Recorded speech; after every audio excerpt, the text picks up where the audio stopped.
All right, सो नमस्कार। मैं हूँ Sapna Kejriwal, cofounder of Devditi foundation. Devditi foundation socio cultural organisation में ये सीरीज चल रही है और आज एक बहुत ही स्पेशल, बहुत ही नायाब और फर्स्ट एवर पैनल डिस्कशन हम लेके आए हैं। और उस पैनल में हमने सारे देवदीति के जो भी दिग्गज हैं ना, उनको जोड़ लिया है, एक साथ जोड़ लिया है। जब मैं नाम लेने लगूंगी ना, तो आप लोग भी सरप्राइज्ड और आप लोग भी हैप्पी हो जाओगे सुन के कि कौन कौन आ रहा है। अल्फाबेटिकल ऑर्डर में मैं नाम लूंगी। तो सबसे पहले है हमारी panelist number 1 Abha ji, the socio cultural activist, the dynamic Abha ji is also an active Reiki healer and she has co-founded Swad Manjari। और उसके अलावा हमारी देवदीति की फर्स्ट एवर प्रेसिडेंट थी, है ना। सेकंड हमारी पैनलिस्ट हैं Parul Gupta. Parul Gupta is not only our editor of our Devditi Express, but she has a way with words। इतनी खूबसूरती से लिखती हैं, उतनी ही खूबसूरती से फ्रीलांस करती हैं। और उन्होंने मेरी पहली बुक अनलिश्ड शक्ति विदिन की भी एडिटिंग करी है। उसके बाद पैनलिस्ट है हमारी रेनू जी। रेनू जी ने कहा था मुझे मत कहना कि मैं मदरली और सिस्टरली फिगर हूँ, पर यही आता है जहन में जब हम उनके बारे में सोचते हैं। She is a very helpful lady, ever willing to reach out, सबका साथ देती हैं, निभाती हैं और देवदीति पे छत्र छाया अपनी हमेशा रखती हैं। उसके बाद है fourth panelist, none other than our dynamic co-founder वंदना गुप्ता। वंदना दी मेरी ननद भी हैं और एक स्टॉक ब्रोकर रह चुकी हैं for 30 successful years. She is done her stock broking business. उसके अलावा देवदीति की वो बैकबोन है, सारे प्रोग्राम्स एग्जीक्यूट करने में, सब कुछ को करने में उनका बहुत बड़ा योगदान रहता है। एंड इन सबको एक सूत्र में पिरोने वाली, एक जगह लाके और मॉडरेट करने वाली है हमारी talented none other than Bharti Kansal. Bharti Welhams educated हैं और उसके अलावा एक बहुत अच्छे डिबेटर हैं। स्टेज प्रेजेंस उनका खूबसूरत है, ड्रामेटिक्स और हर चीज में वो इंटरेस्ट अपना रखती हैं। प्रोफेशनल फील्ड में रहने के बाद 10 सालों तक अब वो खुद का अपना बिजनेस कर रही हैं। तो इस तरीके का ये कामयाब पैनल लेके आए हैं हम। टॉपिक मैं नहीं बताऊंगी, टॉपिक आपको भारती बताएगी। Over to you Bharti. नमस्ते, आज आपका स्वागत गुड आफ्टरनून, हाय, हेलो से नहीं, नमस्ते से। कहते हैं ना, जब यूएस के प्रेसिडेंट ने और वेरियस इंटरनेशनल लीडर्स ने हमारे इस ग्रीटिंग नमस्ते को अपनाया, तो पूरी विश्व को ही नहीं, हम सो कॉल्ड मॉडर्न इंडियंस को भी अपने कल्चर और ट्रेडिशन के साइंटिफिक कॉन्सेप्चुअलाइजेशन का एहसास हुआ, वरना हम शायद इसको भूल चुके थे। तो कड़ी से कड़ी जुड़ के एक लड़ी सी बन गई और फिर तो और कितने सारे रीति रिवाज, ट्रेडिशन, प्रथाओं का पुनर्जन्म हुआ हर एरिया में, चाहे खान पान की आदतें हो, हमारी दिनचर्या हो, जन्म से लेके मृत्यु तक हमें शायद याद आया क्या थी हमारे ट्रेडिशंस, क्या है हमारा कल्चर। तो आज हम इतने लर्नेड एंड एक्सपीरियंस्ड पैनलिस्ट के साथ डिस्कस करेंगे कि ये कोरोना पीरियड में, पैंडेमिक पीरियड में, how we are like awakened, हम कैसे अचानक जागे और हमें रियलाइज हुआ कि जो बातें पूरा विश्व कर रहा है ये तो हमारी हमेशा ही थी, हमारे तो कल्चर का, हमारी दिनचर्या का, हमारे जीवनचर्या का तो ये पार्ट ही थी।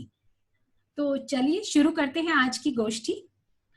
सबसे पहले मैं रेनू जी से कहना चाहूंगी, रेनू जी, जो ये आज का समय है एक्चुअली तो हम सबके लाइक पूरे मैनकाइंड के इमेजिनेशन से परे है, किसी ने नहीं सोचा था कि ऐसा होगा और अभी तक भी अंदाजा लगाना बहुत मुश्किल है कि आगे क्या होगा। But then we have to be positive and think कि हर लेवल पे इसको कंट्रोल करने का एफर्ट चल रहा है, चाहे वो हमारी गवर्नमेंट हो, चाहे मेडिकल फ्रंट हो। और हम मेडिकल फ्रंट की बात करके अपने घरों तक ही आ जाएं, तो हमारे घरों में भी there is a lot of things happening where we are doing to stop this pandemic, to control things. And you are our most experienced and senior most panelist amongst the senior most panelist here. तो मैं आपसे पूछना चाहूंगी कि आपने कुछ ऐसा बदलाव देखा जो कि आपको लगा कि like it leaves you with a feeling of deja vu? Thank you Bharti. संस्कार, बिल्कुल तुमने ठीक कहा। मार्च से मैं हर रोज अपनी मदर लॉ, मम्मी, दादी, नानी को याद कर रही हूँ। शायद इन 65 सालों में कभी इतना याद नहीं किया होगा। मैं 43 इयर्स पहले जैन परिवार में आई, अग्रवाल परिवार से। तो यहाँ पे ना मेरी सासू माँ को सफाई का बहुत शौक था। तो मुझे ना उनकी बातें थोड़ी सी रूढ़िवादी लगती थी। वो कैसे, जो आज मैं खुद अपना रही हूँ उन्हीं सब बातों को। कहती थी चप्पल बाहर उतारो, और घर के बाहर ना एक केन का शू रैक रखा होता था। आजकल तो देखिए सब इंटीरियर करते हैं, उस जमाने में इंटीरियर्स तो होते नहीं थे। तो मुझे ये चीज बड़ी अजीब लगती थी कि भाई चप्पल जैसी चीज बाहर सजा रखी है, वहां जहाँ एक डेकोरेशन पीस होना चाहिए। और आज आप यकीन मानिए मेरे बेडरूम में शू रैक था, जो निकल के बाहर सीढ़ियों के अंदर आ गया है। सीढ़ियों के अंदर आते ही हमें जूते वहां उतारने होते हैं। उसके बाद हम लोग सीधा बाथरूम में जाके अपने पैर धोते हैं, चप्पल धोते हैं, फिर घर में ही चप्पल पहनते हैं। तो ये वही चीज हो गई ना कि जो वो उस समय करती थी वो रूढ़िवादी नहीं थी, वो भी शायद सफाई की वजह से ही करती थी। और जैसे बच्चे, छोटे छोटे बच्चे होते थे, तो खेलते हुए आते थे गार्डन से, तो उनको सीधा बाथरूम में ले जाती थी, उनके वॉश बेसिन में ही खड़े होके पैर धुलवाती थी, कपड़े से पोंछती थी, फिर उनके बेड पे कोई बैठ सकता था।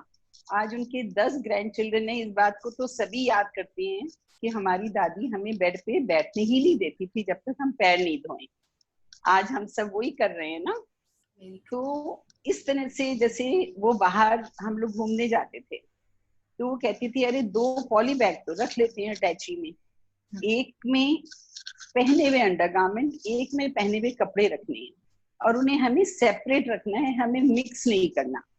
तो ये चीजें हम लोग नहीं करते थे, लेकिन आज हम लोग बाहर से आते हैं, सबसे पहले अपने कपड़े धोने के लिए डालते हैं। तो वही चीजें सारी आ गई कि हम लोग यही कर रहे हैं। अब किचन का, किचन में तो चप्पल बिल्कुल भी अलाउड नहीं थी। आते ही उन्होंने खड़ाऊ दे दी थी कि चप्पल बाहर उतारो, खड़ाऊ पहनो, और जब नहाने जाओगी ना तो नहाने से पहले खड़ाऊ को धो के वॉश बेसिन के ऊपर लटका देना। मुझे बड़ा अजीब लगता था कि खड़ाऊ को, चप्पल को वॉश बेसिन के ऊपर लटकाना। आज सीरियसली मैं यही काम कर रही हूँ। चप्पल नहाने से पहले धो के मेरी वॉश बेसिन के ऊपर लटक जाती है, और हर रोज अपनी सासू माँ को याद करती हूँ जब भी चप्पल रखती है। जब नहा के निकलती हूँ तब तक चप्पल मेरी सूख जाती है। ये तो चप्पलों की बात हो गई। हाँ, एक बड़ा मजेदार किस्सा है। मेरी शादी के फर्स्ट बर्थडे पे इन्होंने मुझे एक लेदर का कोट दिया। यहाँ जितनी भी मेरी जैन सखियां होंगी वो बहुत अच्छे से रिलेट कर पाएंगी। जैनियों में ना लेदर नहीं यूज करते। हमें लगा भाई ये क्या मतलब है कि लेदर ही नहीं यूज करना। मैं तो बड़े मजे से रेड कोट पहन के जैसे ही घर में घुसी, इतना क्लेश हुआ कि ये लेदर तुम्हारे बदन पे आया कैसे। और अभी मैंने कुछ एंड मार्च में पेपर में पढ़ा कि लेदर में जो कोरोना का वायरस है वो 6 से 8 घंटे तक रहता है। मैंने उसी दिन अपने लेदर के पर्स उठा के पैक करके अंदर रख दिए, फैक्ट्री गई और वहां से कपड़े के थैले बनवाए। और आज मैं वो कपड़े के थैले लेके जाती हूँ, या कुछ अगर गुत्थियां हमारे पास पड़ी हैं वो भी नहीं याद है। आज हम लोग कपड़े के थैलों में अपना सामान लाते हैं या पैसे रखते हैं। अच्छा, एक चीज और कि मम्मी ना जैसे अगर स्वीपरेस आई, बाथरूम साफ कर रही है, पूरी सीढ़ियां वो साफ कर गई, उसके बाद एक भर बाल्टी पड़ के सीढ़ियों में डाल देती थी। मैंने कहा लो अब एक काम और बढ़ गया, सीढ़ियों में डाल दी, अब हम इसको साफ करेंगे। अच्छा नहीं लगता ना कि हर समय मम्मी करें साफ। आज देखिए कोई भी आता है, मैंने एक सैनिटाइज मशीन रखी हुई है अपने दरवाजे पे, उसके जाने के बाद मैं पूरी सीढ़ियां सैनिटाइज करती हूँ। तो उस टाइम में और आज टाइम में क्या फर्क हो गया? बिल्कुल सेम ही चीज हो गई ना। अच्छा, अब ये तो हो गई मेरी सासू माँ की बातें। मेरी मम्मी की एक बात मुझे बहुत ज्यादा याद है। कहीं भी कोई गमी में क्रिमिनेशन से आती थी तो दूर से कहती थी अरे मुझे टच मत करना, सीधा बाथरूम में घुसती थी और कहती थी मेरे जरा अलमारी में से ना कपड़े निकाल के रख दो। हमने कहा ऐसा क्या हो गया? अब आज हम ऐसे ही करते हैं ना, सिर धो के वो बाहर निकलती थी, उसके बाद फिर वो किसी चीज को टच करती थी। अब हम लोग देखिए बाहर से आते हैं, सीधा नहाने जाते हैं, सिर धो के फिर किसी काम में लगते हैं। तो मैं तो ये समझ रही हूँ कि मैं तो हर पल अपनी उन बातों को याद कर रही हूँ, हर पल जी रही हूँ उन्हीं चीजों को, और वही हम ट्रेडिशन रिवाइव कर रहे हैं, सारा कुछ हम वही चीज कर रहे हैं। Thank you Bharti. Actually, it truly defines deja vu, I think. वही सब वापस आ रहा है, और आपने तो क्योंकि उसको फर्स्ट हैंड एक्सपीरियंस भी किया है, तो I think you can just feel कि तो था ही, मतलब गया कैसे और कब चला गया, पर चलिए अच्छा है कि वापस पकड़ लिया है इसको हमने। तो सच है, thank you so much Renu ji. ये हाइजीन की हैबिट्स पे तो हमने बात कर ली, बट कमिंग टू यू वनवादी, कि हाइजीन पे तो बहुत बातें हो रही हैं, because hygiene is our biggest weapon against pandemic, क्योंकि सबसे ज्यादा हाइजीन की बातें हो रही हैं। बट इसके अलावा भी आपको लगता है कि इस पीरियड में हमारी डेली हैबिट्स, दिनचर्या के और एस्पेक्ट्स में भी कोई ऐसा बदलाव आया है which we can say is reestablishing of our tradition? बताइए। भारती, रेणु जी ने जो कहा हम सब अपना रहे हैं, and with time habits are changing. और मैं ये नहीं बोलूंगी the habits are changing for bad, लेकिन ये भी नहीं बोलूंगी the habits are changing for good only. हमारी हैबिट्स चेंज हो रही हैं विद टाइम्स, और कुछ होनी भी चाहिए। We can not be stuck at in one time. जैसे मैं एक छोटा सा एग्जांपल लूंगी हमारी ओल्ड प्रैक्टिसेस का, जो आज के पेंडेमिक एरा में हमारे साथ बहुत रिलेट करता है।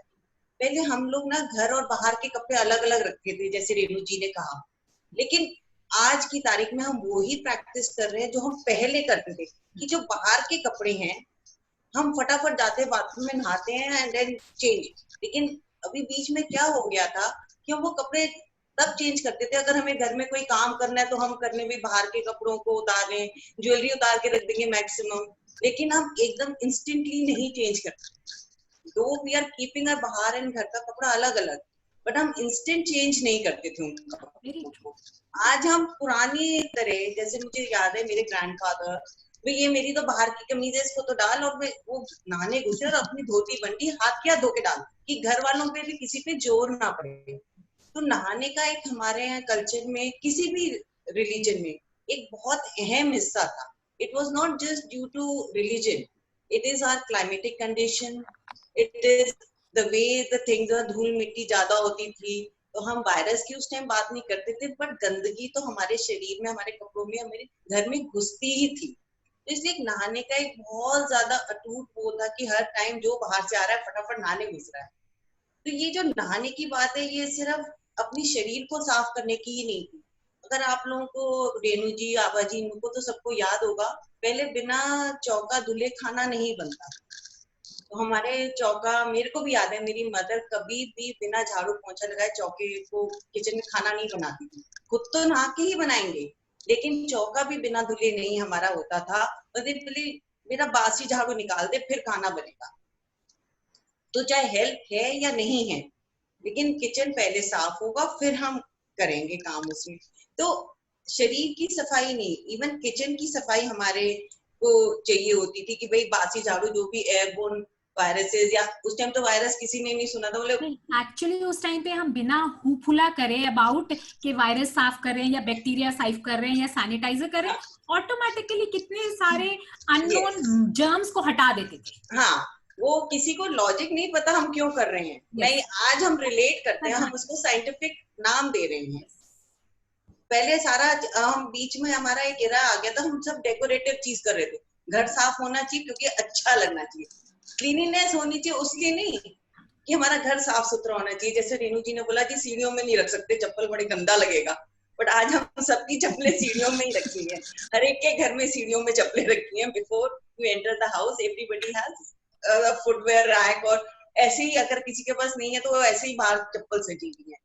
So this is what we are going back to our old practices, अच्छा लगे या नहीं लगे, but वो practices तो ऑर्नामेंटेशन की जगह आप कह रही हैं कि हम अब एक साइंटिफिक थिंकिंग के साथ क्लीनलीनेस और हाइजीन पे पहले इंपॉर्टेंस दे रहे हैं, रादर देन जस्ट ऑर्नामेंटेशन, दिखावा, सजावट की जगह एक वैज्ञानिक पद्धति है सफाई की, अब उस पे जोर दिया जा रहा है। क्योंकि वो कल्चरल हमारे को वैज्ञानिक रूप से ही आया था कल्चर, लेकिन किसी ने हमें ना समझाया, ना हमारी माँ को, ना माँ की माँ ने, या उनके पेरेंट्स ने, किसी ने एजुकेट ढंग से नहीं किया, बट वो प्रैक्टिसेस वो करते रहे, चाहे वो डंडे के जोर पे ही चल रही थी, वो प्रैक्टिसेस दे वर फॉलोइंग, जो हमने रूढ़िवादी कह के हटा दी। और आज इस पेंडेमिक में everybody is trying to go back to the roots, जो हमारी ऑर्गेनाइजेशन जैसे बहुत सारी ऑर्गेनाइजेशन है, those who are working towards it, लेकिन इसमें भी अब हमारे ऑर्गेनाइजेशन 3-4 लोग कर रहे हैं तो चौथा 5वां जना नहीं कर रहा, but now today everybody is forced to do it.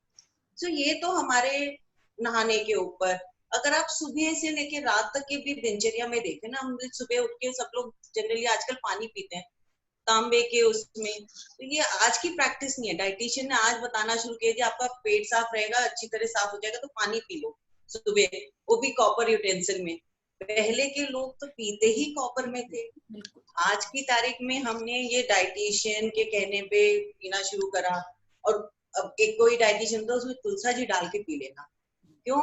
Because तुलसा जी इज एंटीऑक्सीडेंट, इसलिए वो सुबह सुबह उसको तुलसा जी को लेके पानी पी के आपका पेट भी साफ होगा और आपके पेट को रेस्ट मिलेगा। That was the...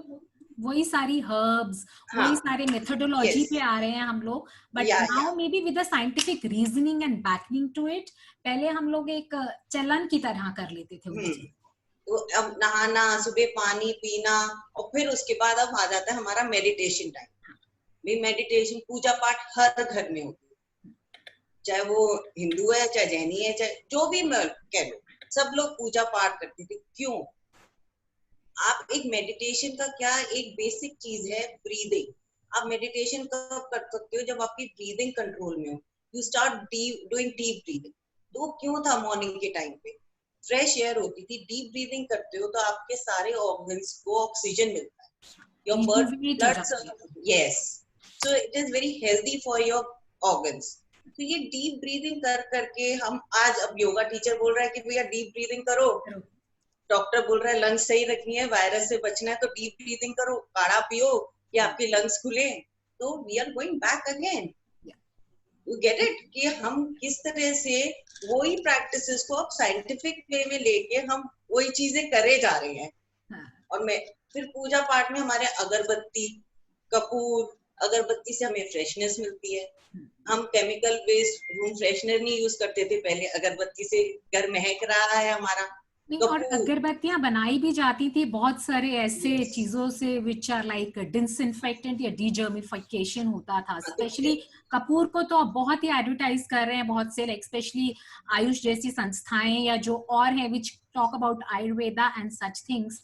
तो मैं तो खुद सच बताऊं कि once this started in March, मेरे को छोटा वाला कपूर डिस्पेंसर मिला एंड मैंने वो लगा दिया घर में जगह जगह, and like children are saying mummy घर में पूजा जैसी खुशबू क्यों आ रही है, हवा जैसी खुशबू क्यों आ रही है? तो यही ना, ये डिसइंफेक्टेंट है, कपूर इज अ डिसइंफेक्टेंट। और आज कपूर और नीम मिला के हम बना रहे हैं सैनिटाइजर। हाँ, वेरी ट्रू, वही चीज है, कमिंग बैक। और कपूर से आपके मच्छर भी मरते हैं। हाँ, आप पहले जमाने में मैं जैसे ट्रैकिंग पे गई हूँ और जितने भी माउंटेनियरिंग वाले लोगों से बात करते हैं, तो हमें हमेशा एक एडवाइस दी जाती थी, कपूर अपने साथ रखना। क्यों? When you go on high altitudes you will have lack of oxygen, तो आप उस टाइम अगर कपूर सूंघो तो एकदम से डीप इनहेलेशन होती है, तो ऑक्सीजन रीचेस डाउन। तो कपूर के तो बेनिफिट, आपने घर में जलाया, आपका लंग्स क्लियर। मैं इतना धूप बत्ती के लिए नहीं बोलूंगी, धूप बत्ती से यस हमारे यहाँ पोल्यूशन होता है, और जनरली सब लोगों को आजकल क्योंकि बाहर इतना पोल्यूशन है, उससे अस्थमा की और उसकी बीमारी हो जाती है। तो बट कई practices were very nice, scientifically done, और कई प्रैक्टिसेस से हमें आज नेगेटिव हो जाता है। मैं उसको नहीं, लेकिन जो हम प्रैक्टिस आज कर रहे हैं, they are coming back from old times. Thank you so much, Vandati. That's a beautiful, coverage. मेरे को और भी थोड़ा सा ऐड करना है, अगर टाइम है तो। maybe right now. Okay, perfect. तो अब जैसे हमने तुलसा जी, कपूर की बात की, ऐसे नीम की हमारे यहाँ बहुत चलन था। नीम हर चीज में, चिकन पॉक्स हो गए, मीजल्स हो गए, गुमेरी निकल आई, नीम के पानी से नहा लो, बिस्तर के नीचे नीम रख दो। All these practices everybody know. और जैसे अभी रेणु जी ने बताया, क्रिमेशन ग्राउंड पे से हम नीम मुंह में डालते हैं, कुत्ता करा और नीम। क्यों?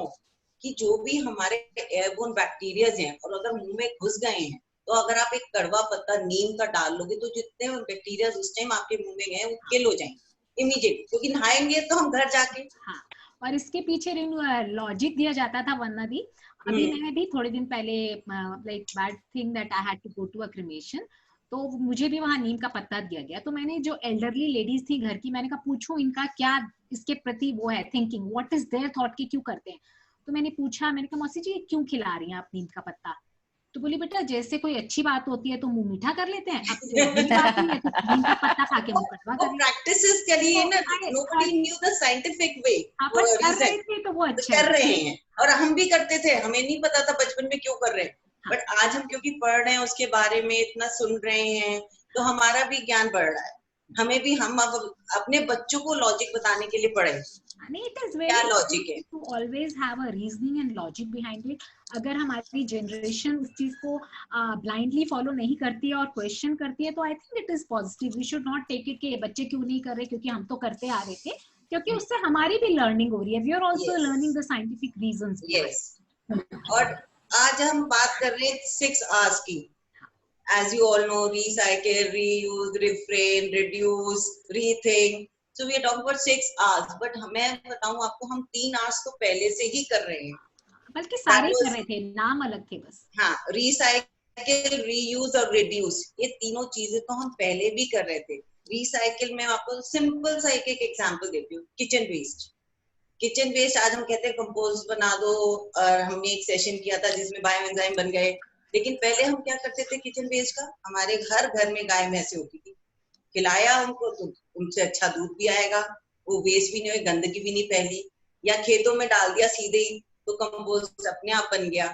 ऐसे ही हमारा रीयूज, हम कितनी चीजें बार बार यूज करते थे, जब तक उस कपड़े के चीथड़े नहीं बन जाएंगे वो हमारे घर में किसी ना किसी काम में इस्तेमाल होता रहेगा। थैले बनाना, कोई आदमी घर से बिना थैले लिए नहीं जाता था कि वही थैला रोज सब्जी का होना चाहिए, वही फल का होना चाहिए। कैनवस बैग या जूट बैग या घर के कपड़े मोटे बेड कवर का थैला बना लिया जिसमें बोझा पूरा ले लिया। फिर हमारा आता है रिड्यूस, जो सबसे मेन है। आज हम नहीं कह रहे हमें कपड़ों की इतनी जरूरत क्या है, 3 महीने से घर बैठे हैं। और पहले के आदमी यही बोलते थे ना, जितना चाहिए उतना सेवन करो, उतना ही खरीदो बाजार से, इतना क्यों खरीद के लेके आ रहे हो, क्यों इतनी टिड्डा है, उतना ही फैलाओ जितना तुम समेट सको। आज हम सब, किसी के यहाँ मेड नहीं है, किसी के यहाँ नौकर नहीं है, तो हम सब बच्चों भैया उतना ही काम करो, फैलाओ जितना हम कर पाए, आज कह रहे हैं ना। और एक ये जो चीज हम सुंदर भी रखना चाहते हैं, फैलाना भी नहीं चाहते, तो उतना ही काम कर सकते हैं ना जितना हम कर पाएंगे, तो हम दूसरों पे डिपेंडेंट नहीं होंगे। तो वही चीज आज हम कर रहे हैं, भैया भैया मेड नहीं आ रही तुम मत करो, जितना सम अप कर देते हैं ना उसको कि ज्यादा बनेगा, ज्यादा नहीं बनेगा, उसको सम अप कर देते हैं ना कि ज्यादा करने को थोड़े में गुजारा होता। एक चीज और बोलूंगी, अब 5-6 दिन आपने रोज काम कर लिया, आपको एक दिन की छुट्टी चाहिए। सब लेते हैं ना छुट्टी, हमारे पेट को भी छुट्टी चाहिए। जो फास्टिंग का कॉन्सेप्ट है वो यहीं से आया है कि आपको डिटॉक्स करना है once in a week. So that's all I wanted to say. Over to you. I'll come back to you for more gyan and more sure. foods and bites. But right now I'll go to Parul ji. Right now I'll go to Parul ji. Parul ji, किसी भी सभ्यता या era का बहुत बड़ा part होता है या रिफ्लेक्शन होता है उसकी फूड हैबिट्स। तो जैसे इतना बड़ा मंथन चल रहा है इस वक्त हमारी प्रैक्टिसेस का, हमारे हाइजीन का, तो इसमें आपने कुछ ऐसा महसूस किया कि हमारी फूडिंग हैबिट्स में भी कोई चेंज आया है या चेंज आने की जरूरत है? So I would like you to highlight upon the food habits. Definitely food habits का आई वुड से कि we have to come back to our traditional food habits. Reason being कि हमारी जो ट्रेडिशनल हैबिट्स है, चाहे हमारा culture हो चाहे वो किसी और का कल्चर हो, सबके जो अपने ट्रेडिशंस हैं वो local food stuffs, easily available, freshly available food stuffs पे बेस्ड हैं। जो हमारे कुकिंग स्टाइल्स हैं, कुकिंग मीडियम्स हैं, वो जो हमारे कल्चर को, हमारे टेस्ट को और उससे भी ज़्यादा हमारे क्लाइमेट को सूट करते हैं, वो उसके ऊपर बेस्ड होते हैं। लेकिन अभी क्या हुआ है कि कई साल से हम लोग इतना ज़्यादा मतलब it's a very good thing to be cosmopolitan, we should be cosmopolitan, लेकिन आपकी रूट्स नहीं छोड़नी चाहिए, क्योंकि that is where you derive from, and अगर आपकी रूट स्ट्रॉन्ग नहीं है तो आप ब्रांचेस फैलाओगे तो वो नरिश कैसे होंगी, राइट? जैसे अभी हम ऑलिव ऑयल के पीछे, कनोला ऑयल के पीछे, इन सब चीज के पीछे भाग रहे हैं, इट्स वेरी गुड ऑयल्स, लेकिन हमारे क्लाइमेट के लिए और हमारे कुकिंग स्टाइल्स के लिए जो हमारे सरसों का तेल, देसी घी, तिल का तेल, नारियल का तेल सूटेड है, मतलब एडवर्टाइजर्स की आप बात छोड़ दीजिए, किसी डॉक्टर से, किसी कार्डियोलॉजिस्ट से पूछिए, they will tell you if you use olive oil in Indian cooking, आप ऑलिव ऑयल का पराठा बनाते हो या उससे आप अपनी भुनी हुई सब्जी, सूखी सब्जी भूनते हो, तो आपने उसको जहर बना दिया। Olive oil is only meant for very very light heat or for raw foods. Dressings and salads में यूज होता है, ड्रेसिंग्स या फिर जो इसमें आप बहुत लाइटली सॉटे कर रहे हो वेजिटेबल्स, जो कि वेस्टर्न कुकिंग में, मेडिटेरेनियन कुकिंग वगैरह में होता है। हमारी कुकिंग में हम खूब भूनते हैं सब्जियों को, खूब पकाते हैं डायरेक्ट हीट पे, पराठे सेकते हैं, और उसमें जब आपने ऑलिव ऑयल डायरेक्ट हीट पे हाई फ्लेम पे डाल दिया, इट बिकम्स पॉइजन। हाँ, इट इज, तो उसका केमिकल एंड कॉम्पोजिशन वो जस्ट बिकॉज बाहर के लोग यूज करते हैं, हाँ जी वो यूज करते हैं, हमें भी करना चाहिए, like you will say, I will use a local word, टचनी हुई चीज बन गई है, but it is not suited to our Indian food. आपको पराठा तलना है, आप देसी घी में तलो, ठीक है, सरसों का तेल कई लोगों को स्मेल अच्छी नहीं लगती, सब्जी छौंकने से पहले उसको अच्छी तरह से स्मोक कर लो तो वो स्मेल भी चली जाती है, और जो बेनिफिट्स आप ऑलिव ऑयल में ढूंढ रहे हो आपको सरसों के तेल में भी मिल जाएंगे, नारियल के तेल में भी। अब तो नारियल का तेल भी बहुत ज्यादा एस्पिरेशनल हो गया है, everybody is coming back to coconut oil, even western recipes में आप देखोगे they are calling to substitute coconut oil, specially जब से वेगनिज्म आया है तो क्रीम वगैरह की जगह से कोकोनट ऑयल यूज करो, और हमारे यहाँ तो कब से है। अच्छा, फिर क्लाइमेट के हिसाब से हमारे फूड्स होते हैं, जैसे आप हमारे सब कॉन्टिनेंट में देख लीजिए, साउथ में गर्मी बहुत होती है तो वहाँ पर इमली और नारियल के खाने बहुत होते हैं, ठंडक रखते हैं शरीर में, एंड गर्मी में डाइजेशन को एड करते हैं। नॉर्थ में गरिष्ठ वाले खाने होते हैं, केसर वगैरह होता है, लहसुन एंड ऑल। पहाड़ों में उड़द की दाल वगैरह का ज़्यादा चलन होता है, प्लेन्स में अरहर मूंग वगैरह का ज़्यादा चलन होता है। इसी तरह गर्मियों में लौकी, तोरी, watery vegetables which are easy to digest. सर्दियों में you have gobhi and you eat rajma and all that, जिससे कि आपको सर्दी से लड़ने के लिए बॉडी में ताकत ज़्यादा मिले। तो हमारे जो लोकली, अब हम कहते नहीं हम तो ब्रोकली खाएंगे, खा लो, बट रोज रोज मत करो ना, क्योंकि वो very fashionable to eat broccoli and zucchini and peppers. नहीं, it's good. They are good foods, but they are coming from far off, and by the time they reach you, by the time they reach your stomach, their food value is finished. जो locally grown, locally sourced fresh चीजें आप खा रहे हो, उसकी food value मिल रही है। बाकी चीजें आप टेस्ट के लिए खा रहे हो या स्टाइल मारने के लिए खा रहे हो। नहीं, I am very fond of pasta and all that myself. But फिर वो मुझे ये पता नहीं कि उसकी फूड जब तक वो मेरे पास पहुंचता है, because it is not locally grown और लोकली सोर्स्ड, तो that is a recreational food, it is not an immunity building food for me. ये वाला फर्क है। नेक्स्ट है हमारे स्पाइसेस, हम छोटी छोटी चीजें हैं, दालचीनी प्रोटेक्ट्स द हार्ट, अजवाइन इज डाइजेस्टिव, सर्दियों में आपको गर्माइश देती है, जीरा is full of iron, and मतलब ये छोटी छोटी चीजें, मुलेठी आपका गला सही रखती है, तुलसी, मुलेठी एंड ऑल। तो वही आजकल हम लोग खा रहे हैं ना, काढ़ा बना बना के पी रहे हैं ना, रोज आता है किसी ना किसी डॉक्टर का आ जाता है, उसमें भी बहुत प्रॉब्लम हो गई। मेरे नेबर्स हैं, there an old couple 70+ and Ayurveda वगैरह में काफी रखते हैं वो विश्वास, बट इस समय दे वेरी वेरी एंग्शियस, क्योंकि दोनों की कोमॉर्बिडिटीज भी हैं, आंटी हार्ट पेशेंट है, अंकल को किडनी और इंटेस्टाइन दोनों की प्रॉब्लम है। तो अब वो उन्होंने काढ़ा मंगाया हुआ है, वो रोज काढ़ा पी रहे हैं, लेकिन अब इतनी तेज गर्मी में वो दिन में 3 बार काढ़ा पी लिया उन्होंने, just because of their anxiety. और अंकल की क्योंकि किडनीज और इंटेस्टाइन दोनों कॉम्प्रोमाइज है, उनको लूज मोशन और वॉमिट लगते हैं। वो जहाँ ओवरडोज तो मेरे को लगता है पारुल जी हर चीज की ही गलत है. Like you were talking about pasta, तो आज की जनरेशन इतना फॉन्ड ऑफ है पास्ता, वी कांट टोटली से कि डोंट ईट इट, बट शायद ऑप्टिमाइज करना है कि आपने वंस इन अ वीक खा लिया वो ठीक है, पर उसकी एवज में आपने अपना दाल चावल हरी सब्जी नहीं छोड़ना है. That is exactly what I'm saying. कि it's like a recreational food. हाँ, very true. तो इम्यूनिटी के लिए हमें ध्यान रखना पड़ेगा, अपनी स्ट्रेंथ के लिए, अपनी इम्यूनिटी के लिए, अपने आप को बिल्ड करने के लिए हमारे फ्रेश फ्रूट्स, फ्रेश वेजिटेबल्स. जरूरी नहीं है कि हमें कीवी के पीछे ही भागना है. Kiwi is very good, but आप संतरा केला खाओगे उससे भी आपको बहुत न्यूट्रिशन मिलेगा. आपको गुआकामोले और सालसा ही जरूरी नहीं है. आपकी हरी चटनी और आपकी हरी चटनी में आप अमरूद डाल लेते हो. आप एवोकाडोस ढूंढने जाओगे जो कि आपको कोल्ड स्टोरेज के एवोकाडोस पता नहीं कहाँ के मिलेंगे. उस चटनी में कितनी न्यूट्रिशन रहेगी. उसकी जगह आप फ्रेश अमरूद काट के डाल दोगे हरी चटनी में, आपको ऑलमोस्ट गुआकामोले का टेस्ट आ जाएगा. It is your traditional and locally source thing and it is delicious and it is very nutritious. मतलब things like that. It's a basic principle. Drinks हमारे, मतलब I used to be very addicted to aerated drinks at one point of time, so I know it is very difficult to get rid of aerated drinks. एक नशा हो जाता है, your body starts craving it, but it is so destructive. आपकी body की calcium को आप खत्म कर देता है.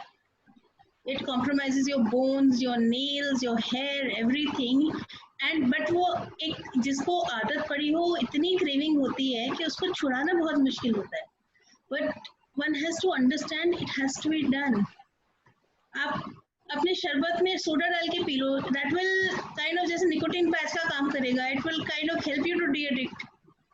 आपने रूह अफ़ज़ा में या खस के शरबत में या नींबू की शिकंजी का कॉन्सेंट्रेट बना के उसमें आपने अगर सोडा डाल दिया, तो एक किस्म से आपको कोल्ड ड्रिंक का कुछ हद तक मजा वो मिल जाएगा. So that your body does not crave all that caffeinated sugar ka concoction which is rotting you inside. I'm using very harsh words, I know, but I've seen the kind of damage it does and I feel really strongly about it. No, I think we need to be strongly, campaigning against it to be able to come out of it. The kind of the amount of period we have spent, इतने सालों में हमने उसको इतना अपना हिस्सा बना लिया है कि अब उससे दूर हटने के लिए एक स्ट्रॉन्ग वर्ड, स्ट्रॉन्ग कैंपेन और एक विचारधारा की तो बहुत ज्यादा जरूरत है, बहुत ज्यादा. So I think that's the basic. So I'll come back to you, Parul ji, and when I come back to you, I'll ask you about the emphasis on freshly cooked food. But right now I like to move to Abha Di because अभी विचारधारा शब्द मैंने use किया, तो I think I just want to get her inputs and her knowledge on this topic. Yeah. So Abhati, as we have been experiencing this pandemic और हमारा crisis management steps हैं, तो जैसे full stop लग गया है, lockdown हो गया है, तो हमारी casual and happening lives में भी एक जैसे कि एक jerk से pause button दब गया है. तो हमने अभी डिस्कस किया कि hygiene, sanitisation, lifestyles and food habits पे इसने कुछ ना कुछ इफेक्ट करना ही था, क्योंकि it is such a big thing which is happening, it is not an ordinary situation. तो क्या इससे हमारे माइंडसेट्स और थिंकिंग पैटर्न्स को भी रिकिंडल किया है? Like you have such an immense experience, Abhaji, both on personal as well as professional front. So I would like you to analyze and tell us how our mindsets and thinking patterns have been rekindled. Abhaji, I'll just unmute you. 1 second, Abhaji, you are on. आप कर लीजिए. Yeah, kindly start again. We can hear you. Thank you, Bharti. Can you hear me now? Yes, absolutely. Okay.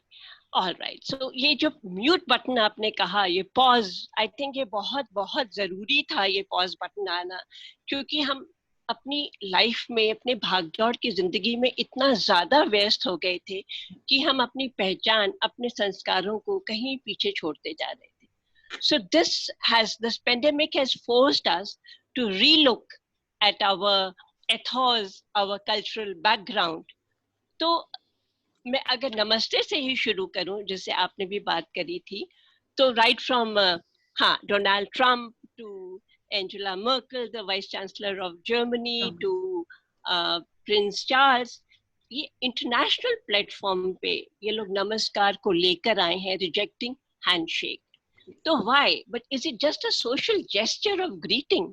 No, हमें ये एहसास, और अब बहुत research available है कि जब हम हाथ जोड़ते हैं तो ये हमारी फिंगर टिप्स, यहाँ पे नर्व एंडिंग्स हैं, तो ये when they come together and pressurise, तो दे इफेक्ट आवर आईज, हमारी ईयर्स और हमारे माइंड को ये एक्टिवेट करती हैं। तो जिससे हम पहली बार मिलते हैं उसका नाम या उसको जानने में हमें ज्यादा आसानी होती है, rather than just saying hi and bye वाली सिचुएशन। और अगर हम दोबारा दोबारा भी मिलते हैं रोज अपने बड़ों को भी, तो वो एक layer of recognition of respect वो जुड़ती चली जाती है उसमें। तो ये एक बहुत ही साइंटिफिकली प्रूवन जेस्चर है नमस्कार का। तो हमारी एनर्जी भी रिचार्ज होती है, because our nerves and hair and electromagnetic cycle होती है। इसी तरह से हम पैर छूना, चरण स्पर्श, आजकल अब क्या रह गया कि पैरी पहना कर दिया या दूर से बस ऐसे छोड़ दिया।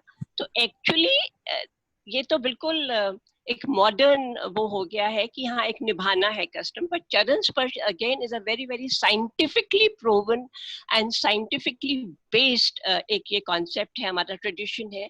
जब हम अपने हाथों की उंगलियों से अपने बड़ों के पैरों को छूते हैं तो अगेन वहां भी नर्व एंडिंग है, हमारी फिंगर टिप्स में भी नर्व एंडिंग है। तो एक एनर्जी रिचार्ज होती है और हम एक रिस्पेक्ट देते हैं अपनी ईगो को खत्म करके। We take out something from us to be able to receive, हम उनसे कुछ पा सकें। तो जब हम उनको रिस्पेक्ट देते हैं उनके मन में एक बहुत अच्छे भाव आते हैं और वो आशीर्वाद देते हैं, चाहे वो गॉड ब्लेस यू या सुखी रहो या जो भी, और आपके सिर पे हाथ रखते हैं। तो वो एक एनर्जी सर्कल पूरा कंप्लीट होता है। So it's a very beautiful custom जो अगर हम अपने बच्चों को समझाएं और उनको बताएं कि ये एक, क्योंकि ये एक हमें ऐसा अवसर मिला है कि ये विंडो मिली है जिसमें हम उन्हें खोल के और उसको उस दर्शन करा सकते हैं अपनी संस्कृति का, और they are more open to. इस समय वो सुनने के मूड में भी है क्योंकि पूरे विश्व में इस बारे में बातें हो रही है ना। तो अब मैं जैसे बर्थडेज में हमारे धर्म में, हमारे या संस्कृति में हम दीपक जलाते हैं खुशी मनाने के, जबकि वेस्टर्न कॉन्सेप्ट में जब बर्थडे आता है तो आप मोमबत्ती बुझाते हो, कैंडल्स बुझाते हो केक पर। मैंने अपने बच्चों के बर्थडे पे हमेशा उनसे मैं दीप जलवाती थी केक के दोनों तरफ रखे before they cut the cake which was not blown out. तो एज अ रिजल्ट वो अभी भी इस उम्र में आके भी वो लोग अपने केक के दोनों तरफ एक ब्यूटीफुल लैम्प्स रखे वो जलाते हैं, बट नॉट माय ग्रैंडचिल्ड्रन। उनको ये बहुत दकियानूसी लगता है। तो जब ये सब हुआ और एक ये वायरस और उसकी बात आई तो मैंने उनको समझाया, मैंने कहा बेटा देखो हम आपको बताते थे, अब कोई ब्लो कर रहा है अपने मुंह से तो उसके साथ सलाइवा के ड्रॉपलेट्स भी जाते हैं जो कि पूरे केक पर फैलते हैं। तो हमारे वायरस हैं या जर्म्स हैं जो हमारे मुंह में होते तो वो पूरे केक पर फैलते हैं। Would you like to eat that piece of cake जिसमें कोरोना वायरस हो या कुछ है?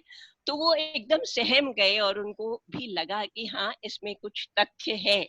तो इस तरह की बातें ऐसे ही माँ मेरी मम्मा बर्थडे पर हमें सुबेरे उठ के हमसे कहती थी शंख बजाओ, क्योंकि आप भगवान को बुला रहे हो कि वो आपको आशीर्वाद दें। ये तो अब समझ आ रहा है कि शंख बजाने से हमारी लंग्स कितने स्ट्रांग होते हैं और शंख की ध्वनि से कैसे हमारे आसपास का वातावरण स्वच्छ होता है एंड प्योरीफाई होता है। Beautiful it is. हाँ जी आभा जी, मैं इसमें आपकी बात में एक ऐड करूंगी जो आपने कैंडल्स ब्लो करने में, हाँ। आप लोग को सबको याद होगा मेरे से ज्यादा अच्छी तरह कि हम कभी झूठे हाथ से खाना नहीं लेते थे।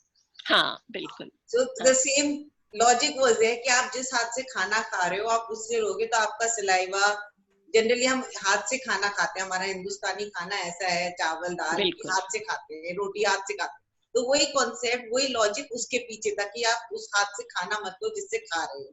झूठा बिल्कुल सही, बिल्कुल सही। मैं अपने फ्रेंड्स के साथ अगर कभी शेयर करती थी कुछ तो मेरी मम्मी हमेशा कहती थी बेटा एक अलग प्लेट लेके करो। मुझे बड़ा अजीब लगता था, मैं कहा मम्मा एवरीबॉडी, मैं कैसे शेयर करूं? पर वो नहीं मानते थे। पर हाँ अब समझ आ रहा है। तो इसी तरह से वो हमें मंदिर ले जाती थी बर्थडे वाले दिन, या अनाथालय या ब्लाइंड स्कूल ले जाती थी और खाना बांटती थी। तो लड्डू बंटवाती थी मंदिर में ले जाके।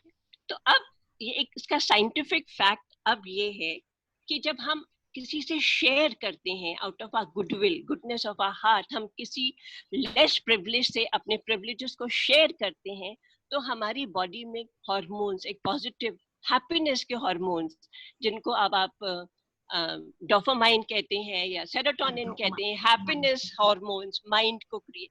तो this was the reason when you share something, जब आपने, तो आपका सच में जन्मदिन है, वो एक अच्छी तरह से एक पूरा शंख बजाया आपने और उसे शेयर किया, आपने बड़ों के चरण स्पर्श किए या नमस्कार किया, आपका पॉजिटिव एनर्जी से। हम आजकल क्या है 12 बजे रात को, एक लेटेस्ट फैड हो गया है कि रात को 12 बजे बर्थडे मनाएंगे, रात को 12 बजे काटेंगे। रात का एक और वर्ड है निशा, और निशा किसका है? निशाचरों का वो समय होता है जब ये हीबी-जीबीज एंड सब ये गोस्ट वगैरह, ये उनका टाइम होता है। So you are celebrating your birthday with ऐसे एक नेगेटिव एनर्जी वाले बीइंग्स के साथ, और सुबह आप देर से उठते हो, you are tired, you know, for the whole day, आपने रात को अपना। तो हमें ये सब अब बातें हम समझा सकते हैं क्योंकि एक विंडो खुली है हमारे पास। इसी तरह से ये जो पेंडेमिक है, इसने हमें एक नया एक सोशल नॉर्म दिया है, सोशल डिस्टेंसिंग या क्वारंटाइन। अब क्या है ये quarantine and social distancing, except सूतक। सूतक जो हमारे घर में जब किसी के यहाँ बच्चा पैदा होता था तो मदर और बच्चे को 1 महीने तक एकदम अलग कमरे में रखा जाता था। ये मैंने तो करा ही है, आप में से हो सकता है कुछ लोगों ने करा हो जिनके यहाँ बड़े रहे हो। तो वो हम बड़ा स्ट्रिक्टली फॉलो होता था, कोई भी except 1 or 2 women of the house या दाई, उसके अलावा कोई भी नहीं कमरे में आ सकता था। तो माँ जब वो जन्म देती है तो उसकी बॉडी और ऑरा काफी वीक हो जाती है, you know, that process of giving birth. तो हम उस समय उसको सेफ्टी प्रदान करते थे, उसको प्रोटेक्शन देते थे, बच्चा भी एक न। तो 1 महीने तक वो कमरे के बाहर नहीं निकलती थी। 1 महीने के बाद हवन होता था घर में, जिसमें बाहर से भी लोगों को बुलाया जा सकता था। जब वो पहली बार वो बच्चा और वो माँ सबसे मिलते थे, तो हवन में अगेन घी है, कपूर है, लौंग है, जो सामग्री होती है वो औषधियां ही होती हैं, जो कि हम वेजिटेबल ट्रीज एंड प्लांट से हम डिराइव करते हैं। वो औषधियां ही होती हैं जिनको हम हवन में डाल के वो पूरा प्योरीफाई करते हैं एनवायरमेंट, और उसको हम जच्चा के कमरे में भी ले जाते हैं, उससे पूरे जर्म्स मर जाते हैं। उस समय ही हमारे ऋषि मुनियों को, जिन्होंने डाउनलोड किया होगा ये सब नॉलेज, हमारी दादी नानी को शायद ना पता हो पर उन्हें पता था माइक्रो ऑर्गेनिजम्स के बारे में, वायरस के बारे में, बैक्टीरिया के बारे में, जर्म्स के बारे में। तो हम इसको हेर से नहीं कह सकते क्योंकि हमने वो कनेक्शन लूज कर दिया। बट ये तो सच है कि ये माइक्रो ऑर्गेनिज्म, अब हम लोग समझ रहे हैं कि ये माइक्रो ऑर्गेनिजम्स होते थे और ये किस तरह से हमारे लिए हार्मफुल ये वायरसेस हो सकते हैं। तो ये चीजें हैं जो हमें अपने आप से जोड़नी है। और जैसे पारुल ने कहा कि हम we should go local, grow vegetables है, फूड्स है, हम instead of very refined food, अब वी आर बैक, जो हमारे हम लोग कहते थे भैया तो नौकरों का खाना है, काला चना है, जौ है, मक्का है, ज्वार है, बाजरा है। बट अब आजकल अगेन हमारे जो डाइटिशियंस हैं वो बता रही हैं कि गेहूं और चावल से बहुत अच्छा है, तो आप ब्राउन राइस खाएं, अनपॉलिश्ड राइस खाएं रादर, और इस तरह के खाने से जुड़ें तो हमारी अपनी इकोनॉमी भी रिजुविनेट होगी। इंस्टेड ऑफ यू नो, जो हमारा पैसा है हमारे देश का वो हमारे देश में ही रहेगा। तो जब वो देश में रहेगा, हमारे देशवासी प्रोग्रेस करेंगे, तो हम कैसे नहीं प्रोग्रेस करेंगे। तो ये एक बहुत इम्पोर्टेंट एस्पेक्ट है to be back to our roots.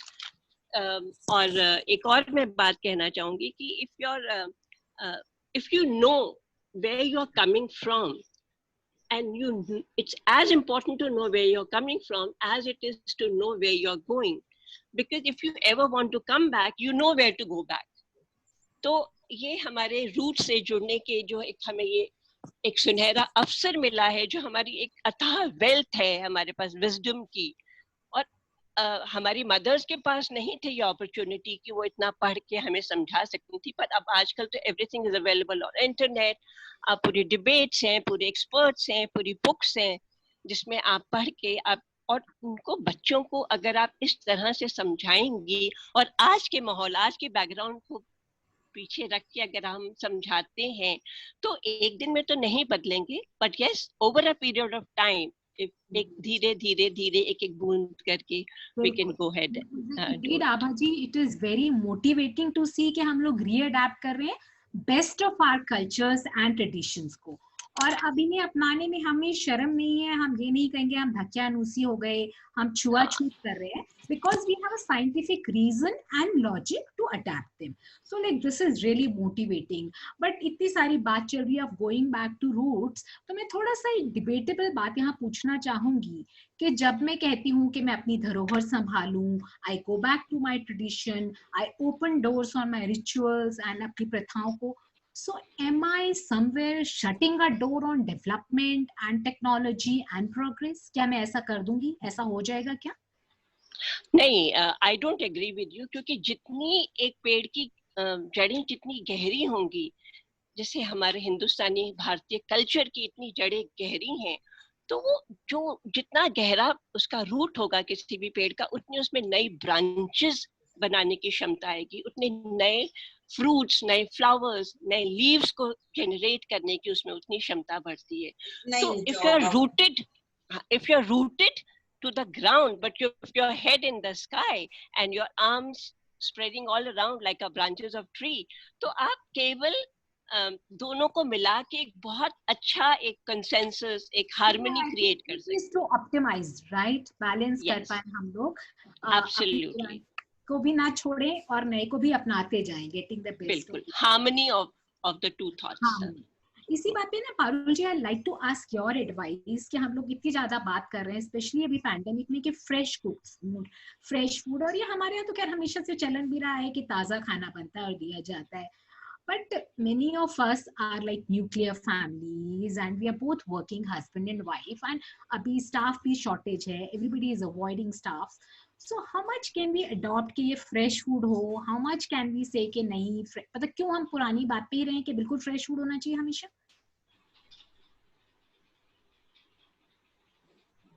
I cannot hear. Parul ji unmute कर लीजिए एक बार आप प्लीज। मैं करूं? She's unmuted. No, I can see her muted. अच्छा, पारुल, पारुल आपको अपने एंड से बिल्ड करना पड़ेगा। एक बार आप मत करिए सपना, I will do it. हाँ, एक जना करो, एक बार करो, तब तक आप इनको अनम्यूट करिएगा। You're absolutely right. हम लोग न्यूक्लियर फैमिलीज हैं अब, and there are no maids, no help, तो अब आई डोंट थिंक इतना फिजिबल है कि हम बिल्कुल उस पर चले जाएं कि एक बारी का खाना दूसरी बारी भी नहीं हो। But frankly having lived through this and living through this, I'd say कि इतना तो हम कर सकते हैं एक दिन का दूसरे दिन पे ना पहुंचाएं। अच्छा ठीक है। नहीं, ऊपर से मतलब there are things that we should definitely try कि भाई जैसे फ्रेश आपने, ये नहीं कि भाई जैसे कई बार होता था कि आपने बना के रख दिया फिर कई कई दिन तक खा रहे हैं, थोड़े थोड़े दिन बाद दोबारा गर्म करके खा रहे हैं, तो एक से दूसरे दिन कोशिश कर सकते हैं कि ना जाए, ये तो कर ही सकते हैं। और पहले से फर्क भी है, देखिए कि अब पहले फ्रिज की फैसिलिटी नहीं थी, अब फ्रिज में आपका खाना खराब नहीं होता। आप एक दिन अगर रख दिया, आप आटा तो नहीं ज्यादा लगा गया, आप 2 रोटी कितना सा आप सोचो कि 2 रोटी का आटा बच गया तो फेंक दें, नहीं, वो भी नहीं करना चाहिए। अन्न का वो निरादर भी नहीं करना चाहिए, क्योंकि अब हमारे पास एक फैसिलिटी है। बट ऐसे भी नहीं करना चाहिए क्योंकि हमारा क्लाइमेट डज नॉट अलाउ। बाहर हम कहते हैं वेस्टर्न वर्ल्ड में उन्होंने 1-1 महीने का बना के रख दिया, उनका क्लाइमेट का रीजन है। हमारा क्लाइमेट डज नॉट परमिट कि हम अपना फूड उठा के रखते रहे और बाद में धीरे धीरे खाते रहे। सपना, वरना आपकी बात पे याद आया मुझे कि एक होली के बिल्कुल बाद एक त्योहार आता था, बसौड़ा। हम अभी भी करते हैं। हाँ जी, हम लोग क्या अभी भी होता है। हाँ, तो उस दिन बस लास्ट होता था कि बासी खाना पर्पसली बना के रखा जाता था और उस दिन खाया जाता था कि बस आज लास्ट डे है, इसके बाद अब बासी खाना नहीं खाया जाएगा विंटर्स पूरे समर। कैलेंडर मार्किंग टू, ये मुझे जी, आई नो बसौड़ा करते हैं घर में, मैं भी करती हूँ, बट ये कैलेंडर मार्किंग भी था, ये आज शायद मुझे तो नहीं पता था, आई वंडर। नहीं, गर्मियों की वो ऑफ टेक होता है। वो आपको समझ आ गया, एक बन जाता है, सर्किट कंप्लीट हो जाता है। इस चीज में फिर से सारे पैनलिस्ट के पास आऊंगी, maybe I will go to Renu ji for 1 minute. मैं कह रही हूँ कि जैसे जब तक हम लोग एक दूसरे से बात करते रहते हैं, ये सब चल रहा है, तब तक तो हम बहुत अलर्ट रहते हैं, हम लोग फिर से like we are trying to go back to roots in every way, सफाई, पूजा पाठ, सब कुछ। बट क्या जब फिर सब कुछ सामान्य हो जाएगा, और जो कि जल्दी ही होगा, तो जब सब कुछ सामान्य हो जाएगा तो क्या फिर वेस्टर्न इन्फ्लुएंस हमें घेर लेगी? Is this change here to stay, or is it just a fad? Renu ji is there. Yes, तो फ्रीज हो गया शायद। I mean, freeze. I can see a little movement. Renu तो मैं आपकी इंक्वायरी को फिर से आपके दरबार में पेश करना चाहती हूँ कि ये जो चेंज है, ये जो बदलाव है, ये यहाँ रहने वाला फैड है। भारत इतनी आदत लग गई है, मुझे लगता है बच्चे हमसे ज्यादा प्यार हो, वो हर रोज बोलते हैं। मेरी ख्याल की वजह से है, सोशल मीडिया में थोड़ा सा टाइम लैग हो रहा है रेणु जी के वीडियो में। आभा जी आप इस पे कुछ गाइड करिए till we are able to set the technical issue at Renu ji. yes. Do let me know. Definitely ये एक चेंज तो इज हेयर टू स्टे, कितना रहेगा वो एक बात अलग है, पर अगर हम इमीडिएटली, मैं अपने बेटा बहू और मेरी बेटी दामाद अगर वो ही समझ जाएं and then they carry forward the traditions, तो वो उनके लिए और उनके, मैं नहीं समझती कि हमारी जड़ें इतनी खोखली हैं। मैं सोचती हूँ बहुत डीप डाउन अभी भी तो हम वापस आए हैं ना 200 300 400 साल बाद। तो इसी तरह से कोई ना कोई झटका अगर लगेगा तो हम लोग भूलेंगे नहीं। और मैं एक बात और जोड़ना चाहती हूँ, जैसे अब आज हम जैसे जिमिंग एंड वर्सेस योगा, तो जब ये हुआ तो international experts and health experts से कि भाई अपनी बॉडी को आप स्ट्रांग रखो, अपने माइंड को स्ट्रांग रखो, अपनी इम्यूनिटी को डेवलप करो, और जिम्स हो गए सब बंद जो अभी तक नहीं खुले हैं। तो कोई तो कारण होगा, ये हमारे बच्चों को समझना पड़ेगा, जो हमारे यंगस्टर्स हैं, कि जिम क्यों बंद है अभी तक, क्योंकि वो closed confined environment, air conditioned environment होता है, जिसमें जो नेगेटिव एनर्जीज हम एक्सरसाइज करके बॉडी से निकालते हैं और दूसरे लोग निकालते हैं आपके साथ, वही रिसर्कुलेट होती हैं, वही germs and bacterias and viruses फैलाती हैं, तभी वो आज तक बंद है।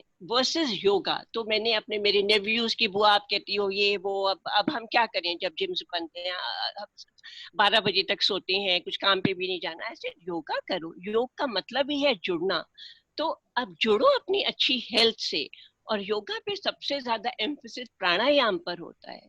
So when you open doors to a breath, it opens door to your mental and physical fitness both.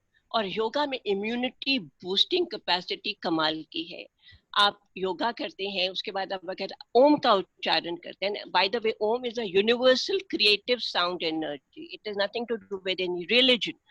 तो आप तो you are purifying, you are internalising and purifying yourself, और अपने आसपास का वातावरण भी आप ओम से शुद्ध करते हैं। तो ये चीजें कैसे जा सकती हैं, ये एक नॉलेज ऐसी है, और अब इनके पास, बच्चों के पास बहुत कुछ है पढ़ने को, देखने को, जिसमें से वो देख और समझ सकते हैं और वापस जुड़े रह सकते हैं। That's my take. I think all the panelists have really given us a deep insight कि ये जो बदलाव आ रहा है ये हमारा ही था, हमारा ही हमारे पास लौट के आ रहा है। And I have so much faith, क्योंकि अब जो पहले जो चीज चल रही थी वो सिर्फ नानी से बच्चे को और बच्चे से बेटी से पोती नातिन को जा रहा था। अब इसके पीछे हमारे पास बहुत बड़ा साइंटिफिक रीजन है, हम सिर्फ चलन की तरह नहीं कर रहे हैं, तो श्योर ये हमारे साथ स्टे करेगा। और जैसे आभा जी ने कहा कि हम 400-500 साल पुराने कल्चर को रिवाइव कर रहे हैं, तो मैं वाइंड अप करते हुए 2 शब्द कहूंगी कि कहते हैं ना, देर आए दुरुस्त आए, चलिए फिर से अपनी सभ्यता को अपनाएं। मैं भी एक बात कहना चाहूंगी कि कुछ तो बात है हस्ती में हमारी, कुछ तो बात है हस्ती में हमारी, जो मिटता ही नहीं निशा हमारे, चाहे जमाना कितना भी दुश्मन क्यों ना हो, सदियों से रहा है, कोई बात नहीं। भारती, जिस तरीके से हमें इस पेंडेमिक ने सिखाया है, जो हम अपने बच्चों को आज लॉजिकली बता रहे हैं, हमारे बच्चे भी जिंदगी भर नहीं भूलेंगे, वो अपने बच्चों को देंगे ही देंगे, क्योंकि इस तरह की situation first time ever I है वर्ल्ड में। किसी को भी नहीं याद कि इस तरह से कभी कुछ हुआ। तो ये जो हमारा कल्चर का वो है थ्रू आउट वर्ल्ड, जब वो अपना रहे हैं, जो आप कह रहे हो वेस्टर्नाइजेशन, मैं कह रही हूँ अगर बच्चे हमारी भी नहीं सुन रहे तो आप ये सोच लो, अगर ट्रम्प ने हाथ जोड़े तो पूरी दुनिया हाथ जोड़ रही है, हम भी, हमारे लोग भी, अरे ट्रम्प हाथ जोड़ा तो हम भी हाथ जोड़ ले। अगर दूसरे लोग हम, अब ग्लोबल सिटीजनशिप का जमाना है, बस उस ग्लोबल सिटीजनशिप में हमको इंडिया को जमाना है। Yes, yeah, there you are. Now is the time for India to rise and shine. अब मैं सब पैनलिस्ट को थैंक यू बोलती हूँ, और बहुत ही उम्दा सेशन हमारी भारती ने सब पैनलिस्ट के पास जा के एक से, और इतनी वैल्यू, इतना नॉलेज। तो ये बैक टू रूट्स है ना, इसके भी सेशंस बनाने पड़ेंगे। ये हो सकता है बैक टू रूट पार्ट 1 हो, है ना, तो इसी के हम सेशंस बनाएंगे। इसी तरीके से हम अपनी सभ्यता और संस्कृति से जुड़ेंगे, उनके साइंटिफिक एस्पेक्ट्स देखेंगे, समझेंगे, उन्हें जिएंगे, तब हमारे बच्चे उन्हें फॉलो करेंगे और तब आगे बढ़ेगा। बच्चों को कभी कहने से नहीं होता, जब आप समझते हैं और जब आप जीते हैं उन पे, तो ये सभ्यता अपने आप आगे चलती है। इसी के साथ हम सब thank you to all the panellist and to Bharti, and see you tomorrow. Tomorrow is a very wonderful session, खूब हंसी मजाक का, मस्ती का दीदी आपके लिए लेके आ रही है। कल मिलते हैं 4 बजे। Thank you. Thank you.